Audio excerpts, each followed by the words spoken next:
क्योंकि मैं senior citizen हूँ इसलिए यूएस एम्बेसी मुझे वीजा अप्रूवल बहुत जल्दी दे देगी। ये आपकी गलतफहमी है, क्योंकि अभी भी कुछ ऐसे सीनियर सिटीजन्स हैं जो यूएस में विजिटर वीजा में जाना चाहते हैं एंड वहां पे जाके उनको रिफ्यूजल का सामना करना पड़ता है। सबसे पहली बात, ऐसा क्यों होता है? क्यों कुछ सीनियर सिटीजन्स को रिजेक्शन का सामना करना पड़ता है? वीजा ऑफिसर्स ऐसा क्या चेक करते हैं जिससे आप ही में से कुछ सीनियर सिटीजन्स को वीजा अप्रूवल मिलता है और आप ही में से कुछ सीनियर सिटीजन्स को वीजा रिफ्यूजल मिलता है? कौन सी ऐसी गलतियां हैं जो आप इंटरव्यू के दौरान करते हैं जिसकी वजह से आपको रिफ्यूजल मिलता है? तो इस वीडियो को एंड तक जरूर देखिए, क्योंकि इस वीडियो में मैं आपके सारे क्वेश्चन के आंसर्स देने के लिए जा रही हूं जो आपके डाउट्स हैं कि क्यों सीनियर सिटीजन्स को भी किसी कारण की वजह से रिफ्यूजल मिलता है।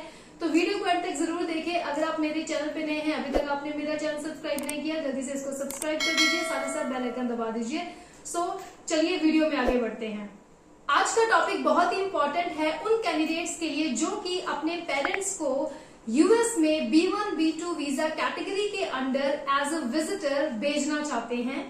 कुछ लोगों को ये कहना है कि क्योंकि मेरे पेरेंट्स सीनियर सिटीजन है तो ये गारंटेड है कि उनको यूएस एम्बेसी से वीजा मिलेगा ही मिलेगा। बट यूएस एम्बेसी इस तरीके से काम नहीं करती है।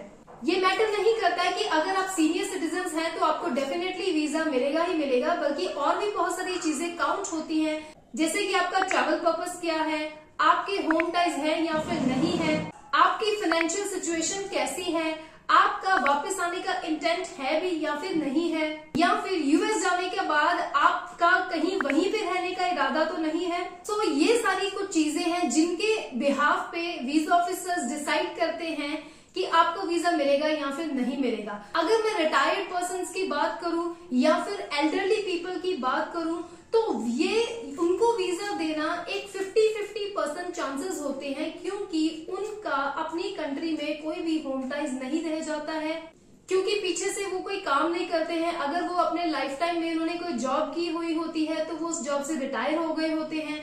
अगर कोई बिजनेस किया होता है तो बिजनेस से भी उन्होंने रिटायरमेंट ले ली होती है, या फिर अगर कोई भी ऐसा काम किया होगा उन्होंने अपनी लाइफ में तो इस टाइम पे आके जब वो सीनियर सिटीजन हो गए हैं तो अब वो कोई भी काम नहीं करते हैं।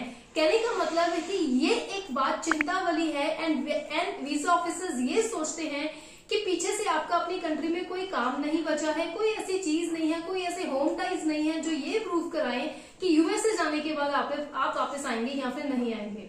एंड स्पेशली ये प्रॉब्लम उन सीनियर सिटीजन्स को आती है जिनके के बच्चे पहले से ही अब्रॉड में सेटल्ड हैं एंड पीछे से उनकी अपनी कंट्री में कोई स्ट्रॉन्ग रिस्पॉन्सिबिलिटीज नहीं है, ना ही उनके पास कोई प्रॉपर्टी का प्रूफ होता है और ना ही उनकी कोई स्टेबल इनकम होती है जो ये प्रूफ कराए कि यूएस से जाने के बाद उनको अपनी कंट्री में वापस आना ही पड़ेगा, क्योंकि उनकी यहाँ पे प्रॉपर्टी है, प्रॉपर्टी का ध्यान रखना है और साथ ही साथ उनकी यहाँ पे कोई स्टेबल इनकम भी है, जैसे कि वो यहाँ पे कोई बिजनेस रन कर रहे हैं या कुछ भी ऐसा कर रहे हैं जहां से उनको इनकम आ रही है एंड उसकी वजह से उनको अपनी कंट्री में वापस आना पड़ेगा। दूसरा कॉमन इशू है कि आपके इंटरव्यू के दौरान आंसर्स अनक्लियर होते हैं। मैंने बहुत सारे ऐसे कैंडिडेट्स देखे हैं, खास करके सीनियर सिटीजन, जो अपने इंटरव्यू को क्रैक नहीं कर पाते क्योंकि वो इंटरव्यू की तैयारी अच्छे से करके ही नहीं जाते हैं। ज्यादातर कैंडिडेट्स कंफ्यूज हो जाते हैं, नर्वस हो जाते हैं। इट्स वेरी नॉर्मल कि आप वहां पे जाके कंफ्यूज हो या फिर पैनिक सिचुएशन आपके लिए क्रिएट हो जाए, क्योंकि वाकई में ये एक बड़ा इंटरव्यू है। ज्यादातर सीनियर कैंडिडेट्स को यही नहीं पता होता है कि उनका पर्पस ऑफ ट्रैवल क्या है, उनके आंसर्स उनके DS 160 फॉर्म से मैच ही नहीं करते हैं एंड वो अनक्लियर आंसर्स देते हैं वीजा ऑफिसर को, जिसकी वजह से वीजा ऑफिसर को अप्रूवल की जगह पे आपको रिफ्यूजल देना पड़ता है। तीसरी बात यह है कि ज्यादातर सीनियर कैंडिडेट्स को ये लगता है कि मेरा बेटा या फिर मेरी बेटी अमेरिका में है, उन्होंने अगर मुझे स्पॉन्सर किया है तो यूएस एम्बेसी तो डेफिनेटली वीजा अप्रूव करेगी ही करेगी।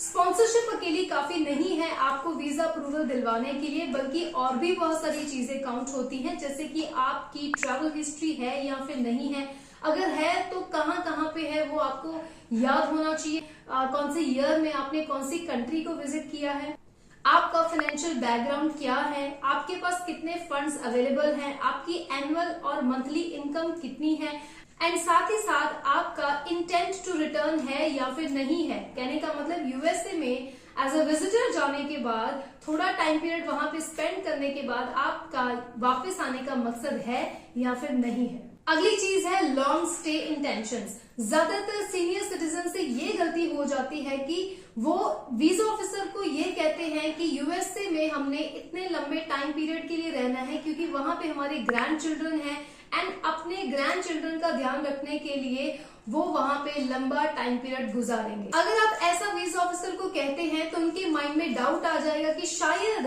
आपका वहां पे यूएसए में लंबे समय के लिए रहने का इरादा है। कहने का मतलब आप अपनी कंट्री में वापस आना ही नहीं चाहते हैं एंड जिसकी वजह से आपको ऑन द स्पॉट रिफ्यूजल मिल जाता है।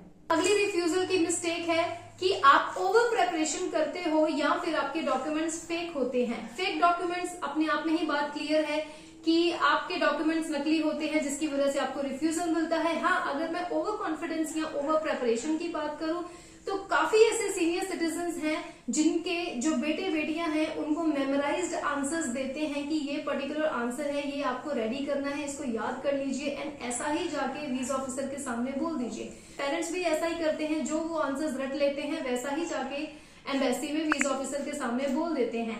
एंड जब आप मेमोराइज्ड आंसर्स किसी पर्सन के सामने बोलते हैं तो ये ऑन द स्पॉट ही जज हो जाता है एंड इसी तरीके से वीजा ऑफिसर भी आपको ऑन द स्पॉट जज कर लेते हैं कि आपने नेचुरल आंसर्स रेडी नहीं किए हैं बल्कि आपने मेमोराइज्ड आंसर्स रेडी किए हैं एंड जो सीखा है, जो पढ़ा है, वही आप डायरेक्टली वहां पे आके बोल रहे हैं। तो ये एक नेगेटिव पॉइंट है एंड ऑन द स्पॉट आपको रिफ्यूजल मिलता है। सो ये सारे पॉइंट्स हैं जिनकी वजह से सीनियर सिटीजन्स को रिफ्यूजल मिलता है। तो अगर आप नेक्स्ट टाइम रिफ्यूजल का सामना नहीं करना चाहते हैं तो इन चीजों के ऊपर काम जरूर कीजिए एंड डेफिनेटली आपका वीजा अप्रूव जरूर होगा। आप अगर वीजा एप्लीकेशन कराना चाहते हैं हमारे थ्रू या फिर अपनी अपॉइंटमेंट बुकिंग कराना चाहते हैं तो स्क्रीन पे मेंशन नंबर के ऊपर कांटेक्ट कर सकते हैं। इसके अलावा अगर आप इंटरव्यू की तैयारी करना चाहते हैं हमारे एक्सपर्ट्स के थ्रू तो आप सेम नंबर के हमें कांटेक्ट कर सकते हैं एंड हम आपको 1-to-1 सेशन प्रोवाइड करेंगे। Thank you for watching. Stay fit and stay healthy.